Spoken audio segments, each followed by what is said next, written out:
ইসলামী আন্দোলন একটা আদর্শবাদী সংগঠন। আমাদের জন্মের পর থেকে ইসলামী আন্দোলনের বক্তব্য একটাই, no Awami League, no BNP. আমরা আওয়ামী লীগের সাথেও নাই, আমরা বিএনপির সাথেও নাই।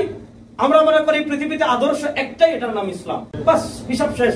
এজন্য দেখেন ইসলামী আন্দোলনের উপর নানা সময় নানা অফার আসছে, অনেক কিছু হতো, কিন্তু আমরা এখনো বলি, আগেও বলেছি, শুরুতেও বলেছি, মধ্যখানেও বলেছি, এখনো বলছি, no Awami League, no BNP. আমরা ইসলামকে নিয়ে ছিলাম, ইসলাম আঁকড়ে ধরে আছি, ইসলামকে আঁকড়ে ধরে আমরা সামনে আগাবো ইনশাআল্লাহ। সমাজ কেমনে পরিচালনা হবে, ধর্মের দরকার নাই। সমাজের নেতৃত্ব কেমনে প্রতিষ্ঠা হবে, ধর্মের দরকার নাই। ওই যা খ্রিস্টানরা বলেছে, ওই বুদ্ধিবৃত্তিক ভাবে ওই রাজনৈতিক শিরিক আমাদের ভিতর ঢুকিয়ে দিয়েছে, ওই রাজনৈতিক ইমান বিদ্বেষীর থিম আমাদের ভিতর ঢুকিয়ে দিয়েছে। বলে রাষ্ট্র পরিচালনার ক্ষেত্রে অমুক বড়, তমুক বড়, তমুক বড়, তমুক বড়, অমুকের আইন বড়, তমুকের আইন বড়। কোথায় বলবে আব্রাহাম লিঙ্কন বড়, কোথায় বলবে অমুক বড়, কোথায় বলবে তমুক বড়, কোথায় বলবে মুক্তিযুদ্ধের চেতনা বড়। আরে না বেটা, ইসলাম যেমন ঘরের ক্ষেত্রে সবচেয়ে বড়, বাজারের ক্ষেত্রে সবচেয়ে বড়, ব্যবসার ক্ষেত্রে সবচেয়ে বড়, রাষ্ট্র পরিচালনার ক্ষেত্রেও সবচেয়ে বড় ইসলাম।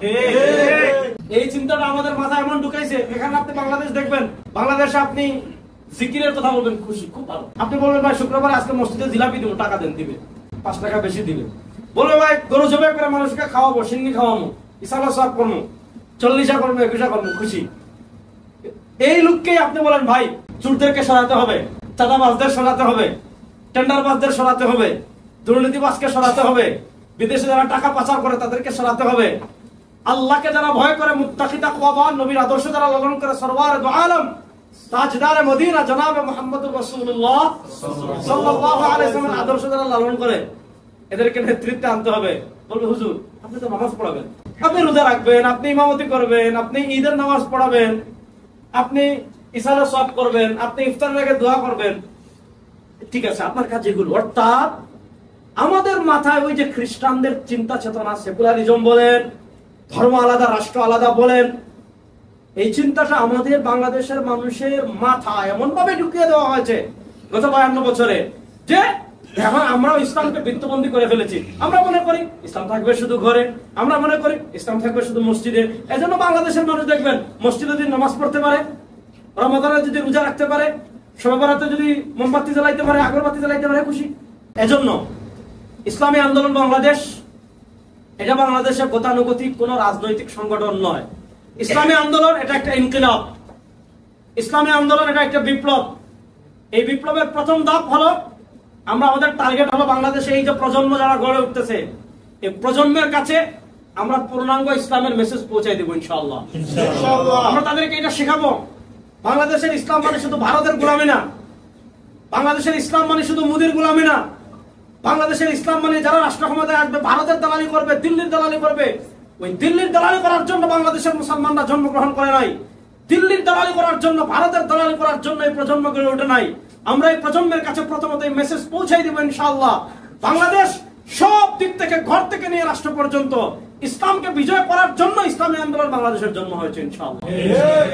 এজন্য দেখেন ইসলামী আন্দোলন বাংলাদেশ জন্মের মাত্র 30 বছর, খুব বেশি না। 1987 সালে আমরা যদি বললাম 1987 সালের 13ই মার্চ, আজকে 2025, তো 40 বছরের কাছাকাছি হচ্ছে, খুব বেশি সময় না। আলহামদুলিল্লাহ আমি তো পুরো বাংলাদেশ ঘুরি, একেবারে আমার মনটা কি পরিমাণ খুশি হয়েছিল।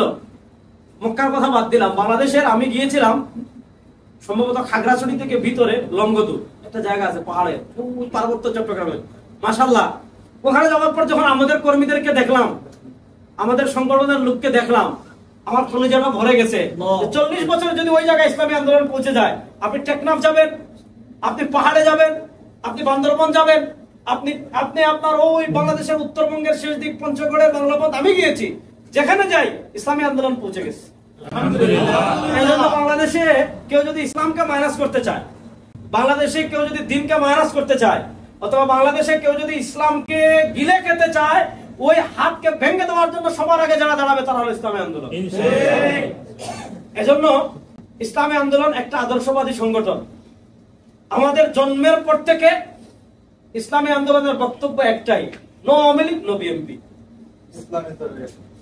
আমরা আওয়ামী লীগের সাথেও নাই, আমরা বিএনপির সাথেও নাই। আমরা মনে করি পৃথিবীতে আদর্শ একটাই, এটার নাম ইসলাম। বাস হিসাব শেষ। এজন্য দেখেন ইসলামী আন্দোলনের উপর নানা সময় নানা অফার আসছে, অনেক কিছু হতো, কিন্তু আমরা এখনো বলি, আগেও বলেছি, শুরুতেও বলেছি, মধ্যখানেও বলেছি, এখনো বলছি, no Awami League, no BNP. আমরা ইসলামকে নিয়ে ছিলাম, ইসলাম আঁকড়ে ধরে আছি, ইসলামকে আঁকড়ে ধরে আমরা সামনে আগাবো ইনশাআল্লাহ। এজন্য আমাদের নেতা ইসলামী আন্দোলনের মুহতারাম আমির মুফতি সৈয়দ মোহাম্মদ রেজাউল করিম বিশ্বাস জন্মনাই হাফিজাহুল্লাহ, আল্লাহ হযরতকে সুস্থতার সাথে দীর্ঘ নেক কর্মমুখর আয়াত দান করুন।